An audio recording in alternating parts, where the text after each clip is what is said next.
Kitchen conversation phrases in Igbo with names of all kitchen objects. Igbo, English. Number 1 sentence says, Ka anyị gaa sie nri.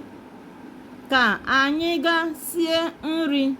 Meaning, let's go and cook food. Bịa na usekwu. Bịa na usekwu. Meaning, come to the kitchen. Kitchen in Igbo is called usekwu.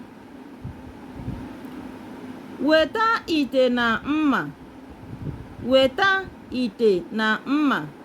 Meaning, bring pot and knife.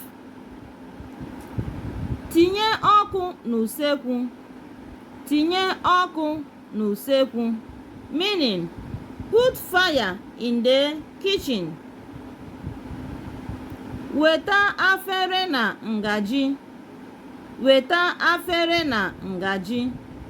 Meaning, bring plate and spoon. Bachaa ji abụọ. Bachaa ji abụọ. Peel 2 yams.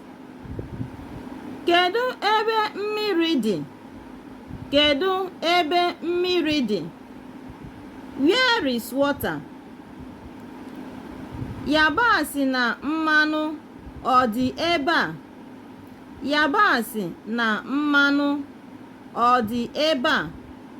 It means, is onions and oil available here? Hichaa ekwu. Hichaa ekwu. Meaning, clean the cooker. Cooker means ekwu in Igbo. Butere m oche. Butere m oche. Meaning, bring me chair. Ogbo na ncha ọ dị ebe a? Ogbo na ncha ọ dị ebe a? Meaning, is sponge and soap available here?